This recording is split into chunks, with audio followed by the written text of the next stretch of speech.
Hi friends, it's Misha Schuler. It's late September and we're in Portland, Maine, and we're looking at a plant ally, wild yam, that is recently extending its range, it seems, to southern Maine.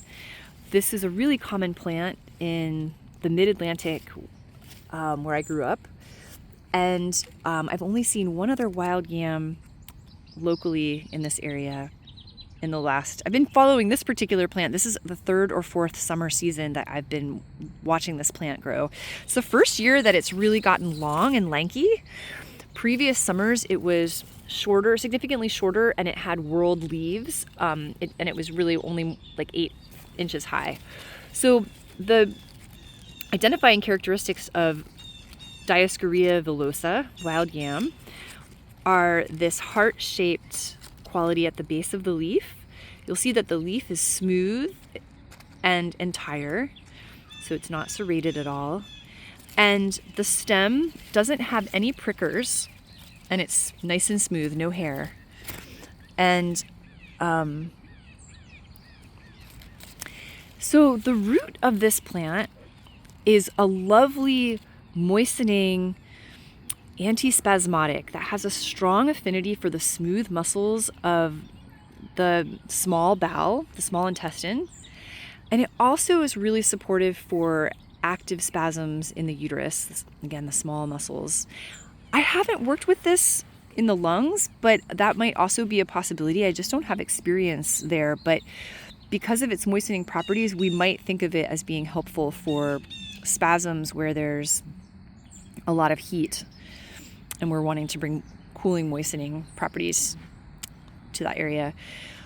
This plant also supports progesterone levels. It doesn't contain progesterone, but it supports the body's natural capacity for building its own progesterone.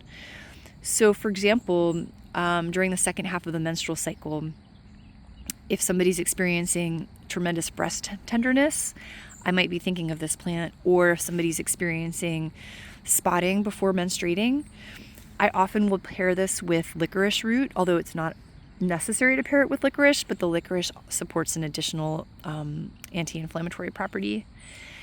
And I've also worked with this plant for folks who are pregnant but have a history of miscarriage due to low progesterone levels, in which case I'll often pair it with partridge berry and vitex and cramp bark. And more on that, but I feel like that's a personal conversation. So really wonderful plant. The first time that I ever harvested this was with my mentor, Teresa Boardwine, when she took me to an area in Virginia where they were going to be building a new subdivision and they were putting in a road. And wild yam, black cohosh, trillium, there were so many amazing at-risk medicinal plants in that area. And we harvested and we brought some to her garden and we made medicine with some. A really powerful experience for me.